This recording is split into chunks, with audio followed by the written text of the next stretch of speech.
Hi friends. आज का video केवल उन्हीं लोगों के लिए है जिन्होंने आज तक कंप्यूटर को जो है ऑपरेट नहीं किया है, यानी कि कंप्यूटर नहीं चलाया है, या उन लोगों के लिए है जिन्होंने अभी-अभी चलाना शुरू किया है। क्योंकि इस वीडियो में हम लोग केवल यही जानेंगे कि कंप्यूटर क्या है, इसके कितने प्रकार है, इसके बाद जानेंगे कंप्यूटर के कितने भाग होते हैं, इसके बाद जानेंगे कंप्यूटर कब बनाया गया और किसने बनाया, उसके बाद जानेंगे कंप्यूटर का पूरा नाम क्या है, उसके बाद जानेंगे कीबोर्ड के बटन्स कितने होते हैं, उसके बाद जानेंगे माउस में कितने बटन्स होते हैं, कंप्यूटर की भाषा क्या है, उसके साथ ही हम लोग ये भी जानेंगे कि माउस का दूसरा नाम क्या है और कंप्यूटर के 5 बेसिक काम कौन-कौन से हैं, ये हम लोग जानेंगे। साथ ही हम लोग कंप्यूटर कैसे काम करता है ये भी हम लोग जान लेंगे। सो फ्रेंड्स, अगर वीडियो अच्छा लगे तो वीडियो को लाइक कीजिए और चैनल को भी सब्सक्राइब कर लीजिए ताकि इसी प्रकार के इंटरेस्टिंग और हेल्पफुल वीडियो और नॉलेजेबल वीडियो आपको मिलती रहे। हाय फ्रेंड्स, मैं जय किशन आपका स्वागत करता हूं। सबसे पहले हम लोग ये जान लेते हैं कि कंप्यूटर क्या है। दोस्तों, कंप्यूटर जो है एक इलेक्ट्रॉनिक मशीन है जो कि बिजली से चलती है, यानी कि इलेक्ट्रिसिटी से चलती है। दोस्तों, ये मशीन जो है आपके द्वारा कोई भी इंस्ट्रक्शंस लेती है, उसके बाद उसको प्रोसेस करती है, उसको कैलकुलेशन करती है और उसके बाद जो है आपको आउटपुट देती है। इसी तरह के और भी बहुत सारे कंप्यूटर्स के कार्य होते हैं। तो इसके बाद हम लोग जान लेते हैं कि कंप्यूटर कितने प्रकार का होता है। तो कंप्यूटर जो है 4 प्रकार का होता है। सबसे पहले माइक्रो कंप्यूटर, उसके बाद मिनी कंप्यूटर, उसके बाद मेन फ्रेम कंप्यूटर और उसके बाद जो होता है सुपर कंप्यूटर। तो इन चारों कंप्यूटर्स का अलग अलग क्षेत्र में जो है अलग अलग कार्य है। इसके बाद हम लोग जान लेते हैं कि कंप्यूटर के कितने भाग होते हैं, यानी कि कितने भागों में कंप्यूटर को बांटा गया है। दोस्तों, कंप्यूटर जो है 2 भागों में बांटा गया है। पहला जो होता है हार्डवेयर और दूसरा सॉफ्टवेयर, यानी कि उसमें जो भी आप मशीन्स या जो भी उसमें पार्ट्स लगे होते हैं आप उसको देखते हैं, वो जो है हार्डवेयर है। और उसको ऑपरेट करने के लिए, उसको सही तरीके से संचालित करने के लिए जो आप प्रोग्राम करके जो एप्लीकेशन बनाया गया होता है उसको हम लोग सॉफ्टवेयर बोलते हैं। इन सभी हार्डवेयर्स को सही तरीके से संचालित करने के लिए सॉफ्टवेयर का उपयोग किया जाता है। तो ये 2 जो है इसके कंप्यूटर्स के विभाग होते हैं। इसके बाद जान लेते हैं कि कंप्यूटर को कब बनाया गया था। तो कंप्यूटर जो है चार्ल्स बेबेज द्वारा 1822 बनाया गया था। वो मैकेनिकल कंप्यूटर था। उसके बाद 1837 में बना। अब बात कर लेते हैं कि कंप्यूटर का पूरा नाम क्या है। कंप्यूटर का इंग्लिश में पूरा नाम होता है commonly operated machine particularly used for technology education and research.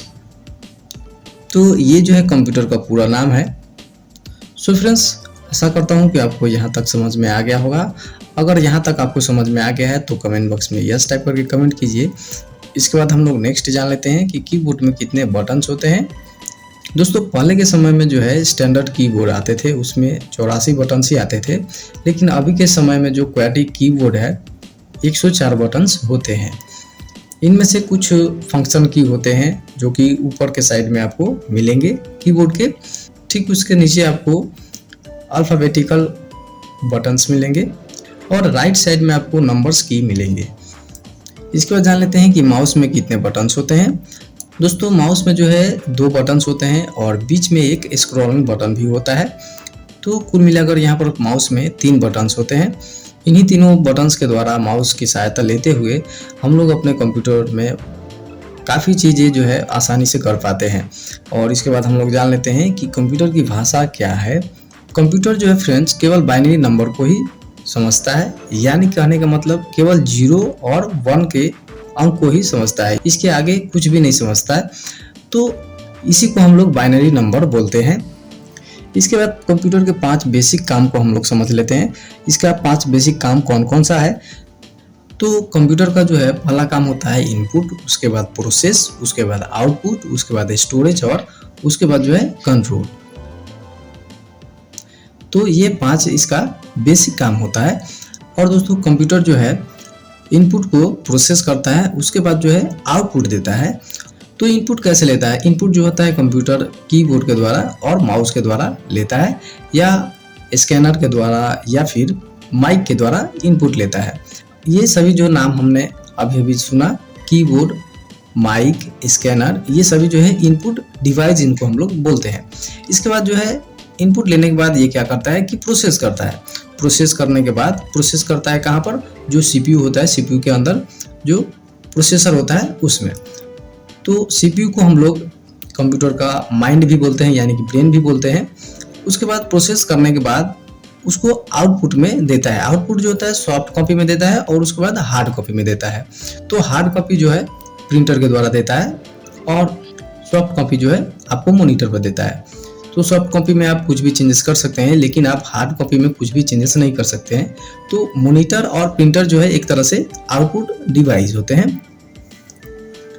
उसके बाद आते हैं स्टोरेज के बारे में। तो स्टोरेज जो होता है एक तरह से एक जगह होता है जहाँ पर कोई भी डेटा, फाइल या इंफॉर्मेशन को सेव करके रखते हैं।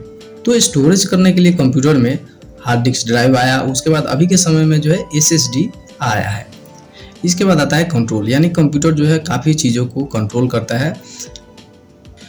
दोस्तों यहाँ पर हम लोग एक और चीज़ के बारे में जानेंगे कि भारत का पहला कंप्यूटर का नाम क्या है। तो भारत के सबसे पहले कंप्यूटर यानी इंडिया का सबसे पहला कंप्यूटर एनालॉग कंप्यूटर था। इसके बाद दोस्तों CPU के बारे में जान लेते हैं। तो CPU जो होता है दोस्तों, CPU के अंदर में बहुत से ऐसे पार्ट्स होते हैं जिनको हार्डवेयर हम लोग बोलते हैं। इनमें सबसे पहले अगर बात करें तो यहाँ पर SMPS होता है, जो कि सभी डिवाइस को यानी कि जितने भी पार्ट्स होते हैं उन सभी को करंट सप्लाई करता है। यहाँ पर वोल्टेज जो है एक तरह का वोल्टेज सबको नहीं देता है, क्योंकि जिस पार्ट को 10 वाट का वोल्टेज चाहिए उसको 10 वाट का देता है, जिसको 15 वाट का वोल्टेज चाहिए उसको 15 वाट का देता है। तो यहाँ पर वोल्टेज जो है मदरबोर्ड के लिए अलग लगता है, उसके बाद हार्ड डिस्क के लिए अलग लगता है, यानी कि जो स्टोरेज के लिए हार्डवेयर है उनको। उसके बाद प्रोसेसर का कूलिंग फैन होता है, उसके लिए अलग से पावर अलग वोल्टेज पर मिलता है। तो ऐसे ही बहुत सारे पार्ट्स होते हैं, उनको अलग अलग टाइप का वोल्टेज चाहिए होता है।